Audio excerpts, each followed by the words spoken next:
Então, boa tarde a todos. Hoje estamos aqui para mais um episódio do nosso podcast Econômicos. Eu me chamo Castiel. Meu nome é Bruna. E eu sou a Giovana. E nós somos os Econômicos. E hoje nós estamos com uma convidada aqui muito especial, a professora Tayane Cristieri, bacharel em Engenharia Agrícola e Ambiental pela Universidade Federal de Minas Gerais, mestre em Engenharia Agrícola pela Universidade Federal de Viçosa, com foco no tratamento descentralizado de esgotos sanitários, doutor em Engenharia Agrícola, também pela Universidade Federal de Viçosa. Muito obrigado por ter aceitado o nosso convite, por participar. E a gente gostaria que você se apresentasse, então, para o pessoal que está assistindo a gente, falasse um pouquinho sobre a tua jornada até chegar até aqui no IFE e como você lida com tudo aqui. Bom, primeiro, obrigada pelo convite. Eu fico feliz que a gente conseguiu fazer dar certo, né? E agradeço bastante pela consideração que vocês tiveram ao me convidar. Bom, como vocês já descreveram, eu sou engenheira agrícola ambiental de formação, então me formei lá na UFMG, então pelo meu sotaque, que vocês já percebem que é um pouquinho diferente aqui da região, que eu sou mineira. E desde o início, assim, o curso de engenharia agrícola ambiental, ele é um curso que tem essa visão focada para a questão ambiental dos processos da engenharia. Então, existe o curso de engenharia agrícola, e o curso de Engenharia Agrícola e Ambiental, ele veio justamente para a gente ter essa visão ambiental nos processos agrícolas. Então, desde o início, foi um curso que me chamou a atenção por isso. Então, durante a faculdade, eu trabalhei basicamente em pesquisas focadas mais nessa parte de levar em consideração a conservação ambiental também, porque a gente pensava ali na gestão, no uso mais apropriado de agrotóxicos, por exemplo, eram trabalhos que a gente desenvolvia. Depois eu fui para o mestrado, para o doutorado já lá na UFV, na Federal de Viçosa, e lá o meu foco mesmo era bem focado na parte de gestão de recursos hídricos. Então eu trabalhei muito nessa pegada de gestão de esgotos, tratamento de água. Então acho que bem numa temática assim, semelhante ao que vocês propuseram, né, da gente conversar.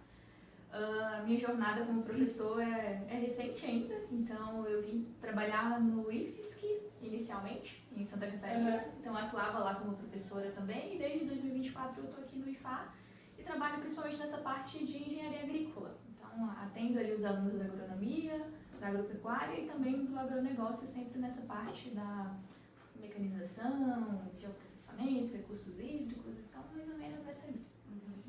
Então, a gente tem algumas perguntas para fazer a nossa conversa fluir. Então, como a gente falou para ti, o assunto pode desandar aí para vários lugares. A gente só tem algumas bases. Sim, se tu quiser também acrescentar algum ponto, alguma coisa que tu lembrar ao longo do tempo, sinta-se à vontade para falar sobre esse ponto.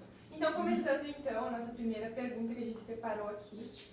Na sua experiência na área de engenharia agrícola e ambiental, quais são, então, os principais impactos ambientais causados pelas atividades agrícolas e empresariais? Bom, quando a gente pensa, qualquer tipo de atividade produtiva, ela sempre vai gerar algum tipo de impacto, né? Indo para essa parte mais agrícola, uma questão que a gente enfrenta com frequência é o uso das nossas matérias-primas e os subprodutos advindos do uso dessa matéria-prima. Por exemplo, a gente trabalha muito com resíduos que são ricos em matéria orgânica. E a gente sabe que a disposição de uma matéria orgânica em um ambiente de forma descontrolada, ela vai gerar uma série de impactos. Então, existem muitos problemas na gestão desses resíduos. Se a gente pensar ali, por exemplo, na atividade pecuária, a criação animal, o que a gente está fazendo? A gente está confinando um grupo de animais dentro de um ambiente ali, e eu preciso atuar na gestão dos resíduos que são gerados por aqueles animais. Então, a dinâmica que a gente tinha, por exemplo, no passado, é que eu tinha uma criação mais extensiva. Se eu tinha, por exemplo, os dejetos dos animais, eles eram dispostos ao longo de uma área grande, então não tinha uma geração de um problema ambiental com aquilo. No momento que a gente confina esses animais, eu confino também os resíduos, né? Eu concentro aqueles resíduos. E daí a gente trabalha muito na parte da engenharia agrícola pensando que toda atividade ela vai ter o ônus e o bônus. Então, o que é o bônus? O lucro que eu vou ter com aquela atividade, mas os resíduos são o ônus daquela produção. Então, é dever daquele produtor lidar com esses resíduos. Então, a gente vai ter uma série de resíduos mais nessa parte, principalmente de matéria orgânica, em várias atividades. Então, se eu vou pensar ali na produção animal, também na parte da agricultura de modo geral, a gente tem muito problema com essa gestão dos resíduos que são muito ricos em matéria orgânica e em nutrientes. Então, a gente vai ver, a gente pode conversar aqui, né, da nossa conversa, que esses resíduos, eles muitas vezes eles são passíveis de aproveitamento, que entra essa questão ambiental. Então é um problema, mas é um problema que pode ser solucionado se a gente tiver essa visão ambiental. Sim. Essa visão que resíduos são passíveis de aproveitamento. Eles não são somente um problema, mas eles podem ser um recurso que a gente utiliza em outras atividades. Principalmente porque tem muitas empresas hoje em dia que fazem um mau descarte desses resíduos, né? Com certeza. E uma certeza que eles nem imaginam que eles podem até mesmo utilizar esses resíduos para benefícios da própria empresa, como você falou, que elas podem ser utilizadas de outras maneiras sem ser o descarte, né? Exatamente. Então a gente tem que ver, muitas vezes o resíduo, ele não é problema, mas ele é uma matéria-prima que vai ser utilizada em outros processos. Sim. O que é resíduo para uma empresa é matéria-prima para outra. Então essa visão a gente precisa ter quando a gente pensa na gestão, né, ambiental. Então, como o tópico seguinte que a gente trouxe aqui, quais práticas então elas podem ser adotadas para reduzir desperdícios de água, energia e matéria-prima? Certo. Bom, a primeira coisa que a gente pensa nisso é fazer um diagnóstico. Então, por exemplo, eu tenho ali uma empresa e eu vi que eu tenho problemas relacionados à gestão da água, desperdício da água. A primeira coisa que a gente tem que fazer é diagnosticar onde que estão essas minhas perdas, onde são os meus maiores usos e como eu posso contornar esses desperdícios, por exemplo.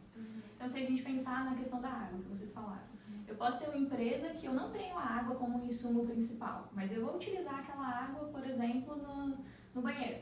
Então, eu tenho desperdício ali nas minhas torneiras. Eu posso utilizar um dispositivo que controle o fluxo. Isso impede que eu tenha desperdício. Eu tenho problema ali, eu até utilizo a água como insumo na minha empresa, mas essa água ela passa por um processo que eu posso reutilizar essa água depois. Como que eu posso fazer isso? Por exemplo, nas bacias sanitárias, nos vasos sanitários. A captação da água da chuva, por exemplo, é uma coisa que na minha visão, todas as empresas deveriam fazer. Sim. Então, se a gente olha, os telhados, eles são gigantes. Então, a gente tem como desenvolver ali mecanismos para captar a água da chuva e não precisa fazer a utilização para fins nobres, por exemplo, para consumo. Mas se eu utilizo para irrigação, se eu utilizo ali nas próprias bacias sanitárias, se eu faço esse reuso para usos menos nobres, eu já estou fazendo com que aquele meu recurso que seria desperdiçado, né, entre aspas, ele possa ser aproveitado. E essa mesma lógica vai valer para todas as outras questões que vocês colocaram. A economia de energia. A gente sabe que existem vários sistemas alternativos, fontes alternativas de energia, que podem ser adotadas em uma empresa. A gente tem, por exemplo, como fontes alternativas a questão da energia solar, fotovoltaica, pode ser utilizada. Energia de biomassa, por exemplo, é um tipo de energia que lá no agronegócio a gente pode aproveitar com muita frequência. Então, por exemplo, eu estava comentando com vocês a questão dos resíduos, que tem essa questão de ter muita matéria orgânica. Mas se eu tenho ali, eu sou um suinocultor e eu tenho essa geração muito grande de matéria orgânica, eu posso pegar essa matéria orgânica, utilizar um biodigestor, que é um reator, né, que vai fazer a degradação daquela matéria orgânica, e o subproduto disso é o biogás. E o biogás ele é passível de aproveitamento energético. Então, existem propriedades que conseguem até mesmo fechar o ciclo. Então, elas têm um subproduto que está sendo gerado, que é um problema, que é o resíduo, elas utilizam o biodigestor e o produto que é gerado nesse processo de digestão é o biogás, que pode ser convertido em energia elétrica para ser aproveitado na própria propriedade. Então, existem estratégias que podem ser utilizadas, mas são coisas que a gente tem que parar, pensar, diagnosticar, desenvolver, implementar metas para depois avaliar possibilidades de melhorias. Então, não é um processo rápido. A gente sempre, por isso que eu falo, sempre parte do diagnóstico.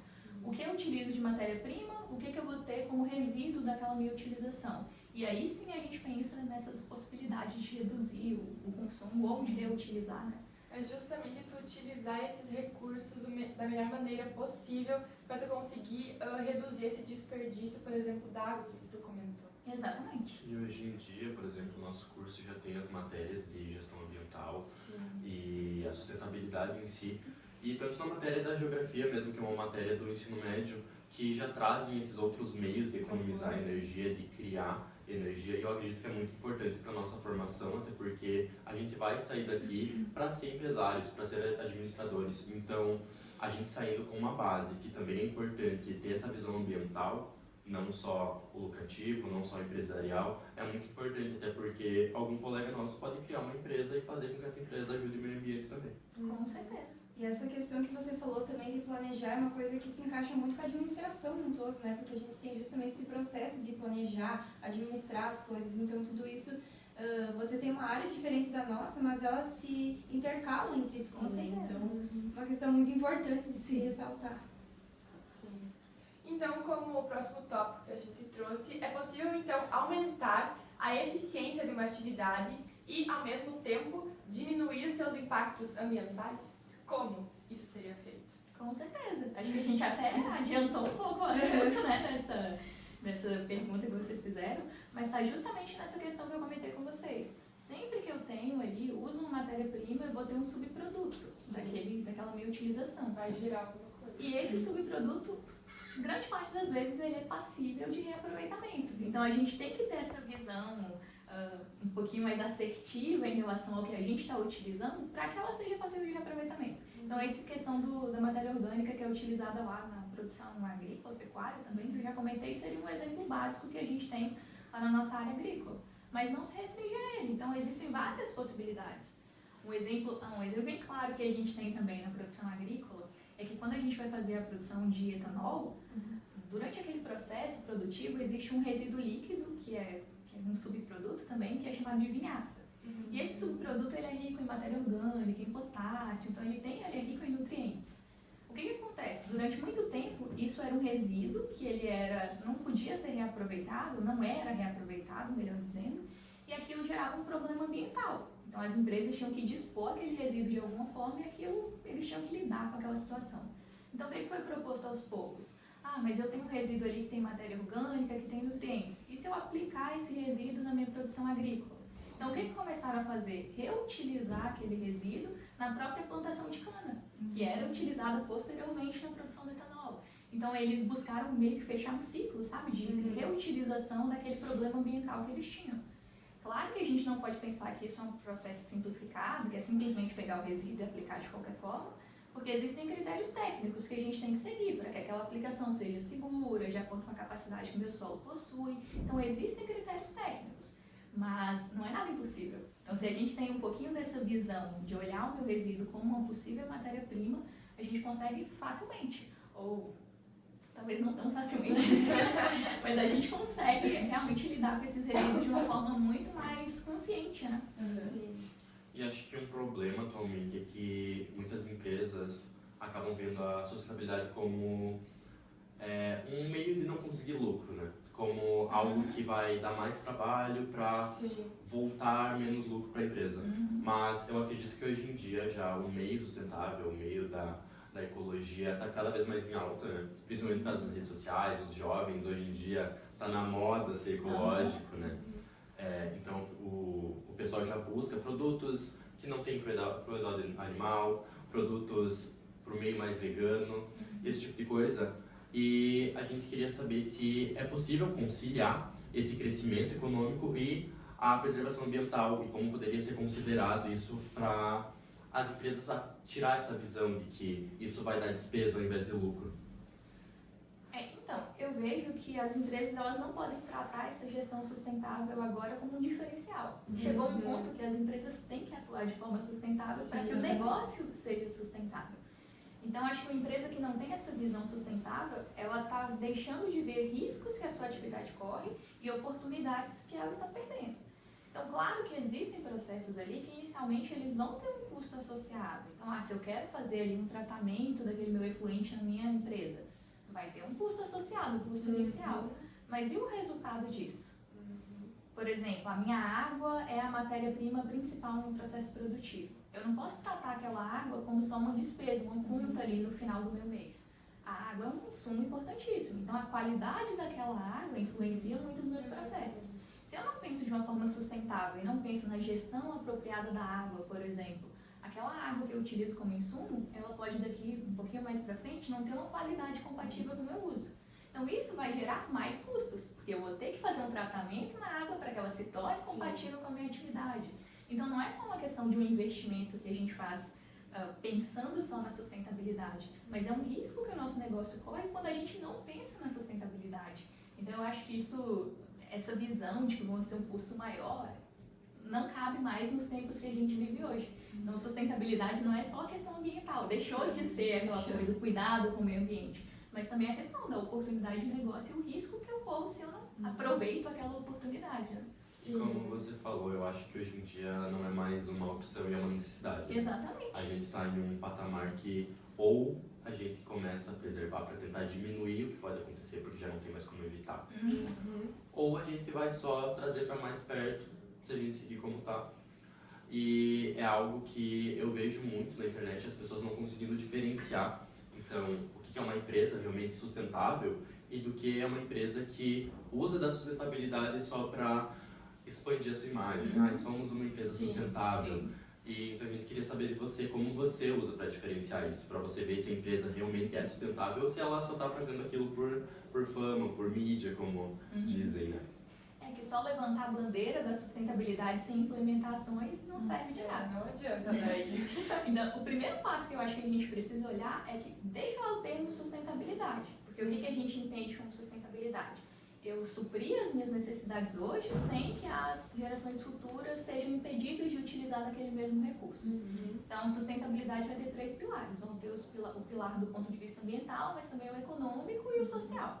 Então, se uma empresa se diz sustentável, ela tem que olhar para esses 3 pilares. Cumprir os 3. Exatamente. Então, se eu pego, eu estou focada ali na questão ambiental, mas as condições de trabalho dentro da empresa são ruins, ela não é sustentável. Então, a gente tem que olhar com muito critério para isso. A empresa levanta a bandeira da sustentabilidade ou ela aplica dentro dos seus processos esses critérios que são focados nesses 3 pilares. Então, acho que uma forma fácil, pelo menos a gente buscar identificar, seria isso. Qual que é a política daquela empresa em relação aos 3 pilares? Aí a gente vai conseguir realmente observar se ela pratica a sustentabilidade ou se ela só diz praticar a sustentabilidade. Sim. E já engatando nisso também, pode continuar. Eu queria agora falar uma opinião minha em relação à sustentabilidade. Porque eu acho que a sustentabilidade, ela, pelo menos hoje em dia, ela é mais um modelo econômico. Aí nós somos uma empresa sustentável, isso agrega valor a tal empresa. E não necessariamente deveria ser assim. Toda empresa deveria ter esse olhar para a sustentabilidade. Até porque, foi como tu falou, são os recursos do nosso planeta que estão sendo utilizados para cumprir um tal objetivo ou para produzir tal produto. E essa visão sustentável todas as empresas deveriam ter e todas as empresas deveriam aplicar esses 3 pilares que tu comentou. Era isso mais que eu queria falar. A minha visão que eu tenho da sustentabilidade. E Exatamente. já puxando no que você mesmo falou, que hoje em dia tem os pilares para isso, quais tipos de profissionais seria bom uma empresa ter dentro da sua empresa para conseguir ajudar a eles manterem a sustentabilidade presente dentro da empresa e não criar só a imagem, para, no caso, empresas que realmente querem seguir no ramo, né, fazer umas ações sustentáveis mesmo? Eu acho que isso depende muito da atividade que está sendo desenvolvida, porque, de certa forma, em todos os cursos, dentro da nossa grade, a gente tem alguma coisa que nos direciona para essa visão sustentável das atividades. Sim. Então, por exemplo, se eu penso ali, como o meu foco era muito ali tratamento de água e gestão de resíduos, o engenheiro ambiental era peça fundamental, porque era ele que entendia de todos os processos e conseguia entender os gargalos que a gente tinha na produção e que eu podia ter um desperdício, que era passível de uma reutilização. Então, acho que não tem um profissional específico, mas cada profissional dentro da sua área de atuação tem que ter essa visão, porque ninguém melhor do que aquele profissional entende dos processos que ele está gerindo. Sim. Então, cada profissional tem que ter essa capacidade de diagnosticar a sua área de atuação para identificar essas possibilidades que a gente tem de melhorias. Então, não consigo dizer para vocês um profissional específico, assim. O engenheiro ambiental, a gente pode dizer que, de modo geral, ele tem essa visão mais aberta para questões ambientais.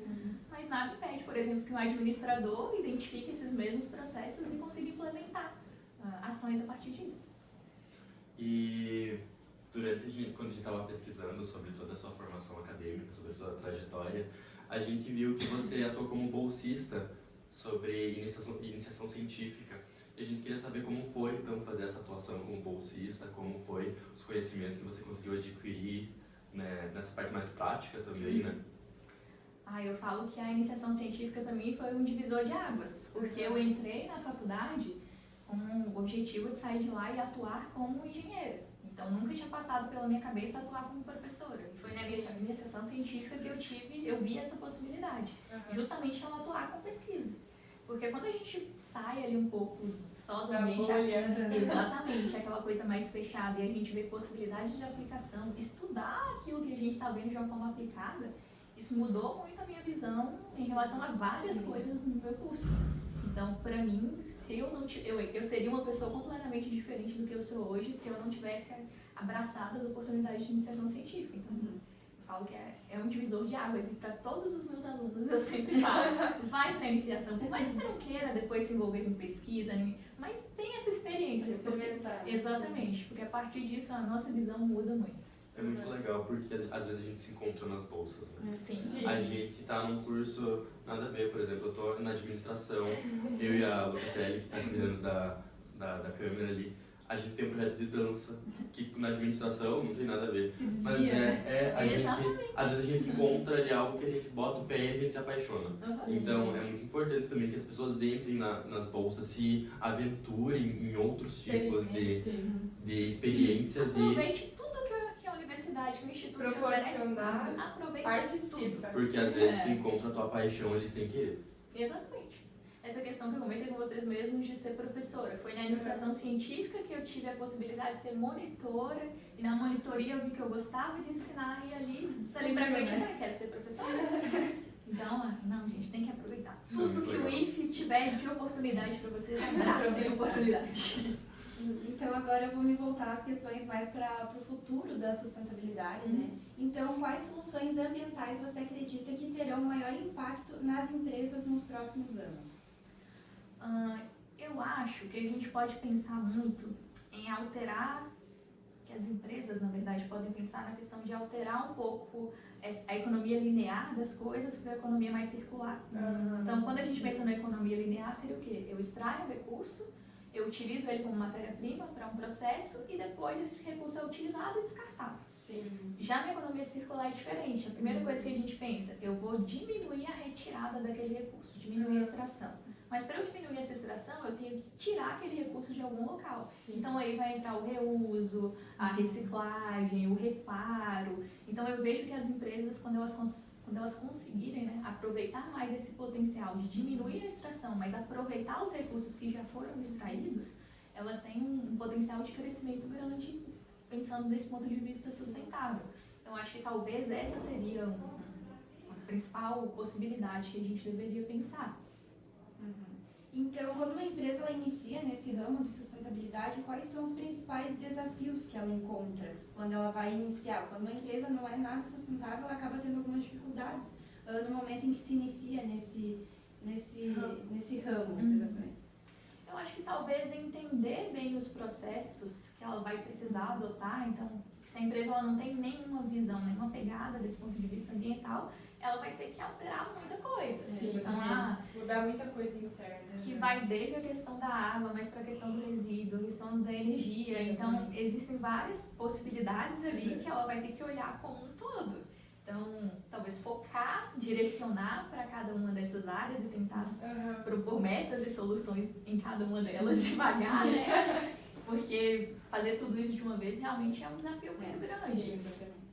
E os custos iniciais também, dependendo da solução que vai ser adotada, a gente pode ter um custo inicial significativo, dependendo do processo. Então, se, por exemplo, se a gente ir para tratamento de resíduos, existem ali soluções que são mais caras e tem soluções mais acessíveis. Então, lidar com esse custo inicial também pode ser um desafio, né, para as empresas.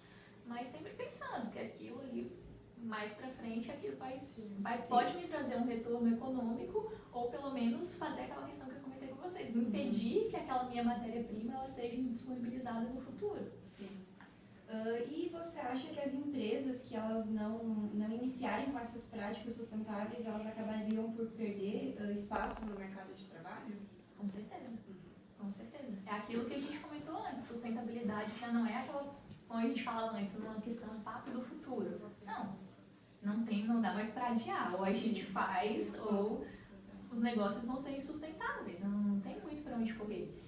E eu acho que uma empresa que não pensa nisso, ela perde muito também. Então, são várias oportunidades ali de negócio. Tem a questão dos aspectos regulatórios também, que ela pode estar submetida. Então, a gente sabe que a legislação ambiental ela é bem rígida e ela precisa ser rígida, né? Então, uma empresa que não se adapta, ela está susceptível a essas ações regulatórias. Tem toda a questão do mercado consumidor, como vocês falaram. Hoje em dia, cresce cada vez mais um público que ele está atento a essas questões ambientais.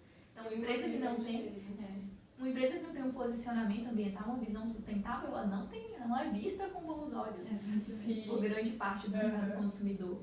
Então, eu acho que é mais ou menos nesse sentido. As empresas têm que se adaptar, elas não têm para onde correr. Então, exatamente. Não tem muita opção. Não tem muita opção. Sim. Até porque, se a gente for pensar, grande parte dos insumos utilizados, eles muitas vezes não são renováveis. Então, a gente tem uma extração limitada.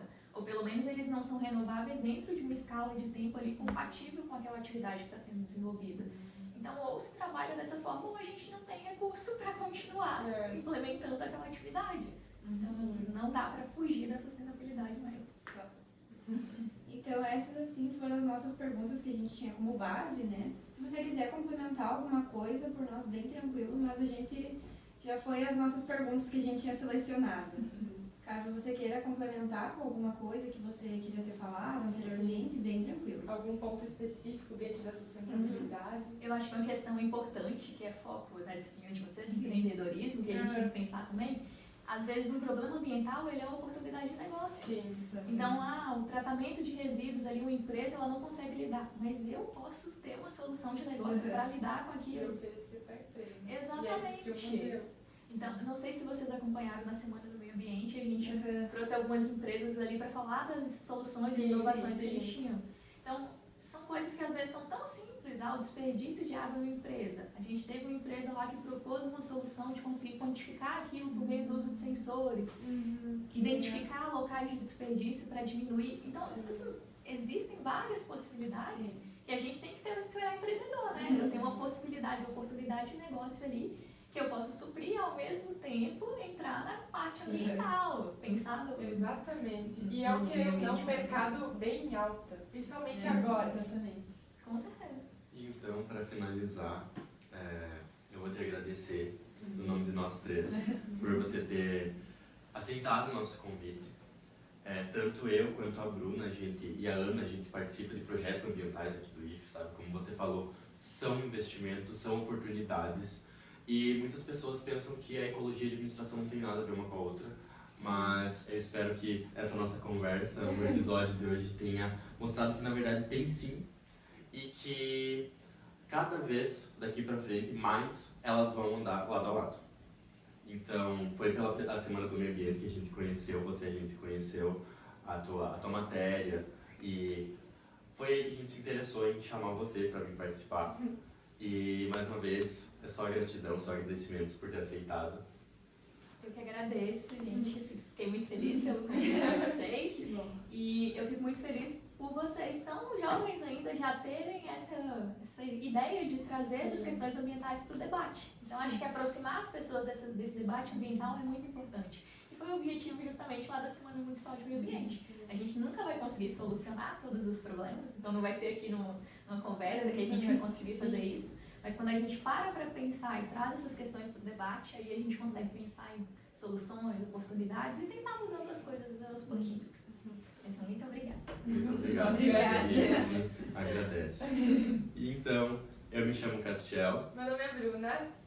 Meu nome é Giovana. E nós somos o Zeco. Nômicos. E até o próximo episódio, gente. Beijão. Tchau.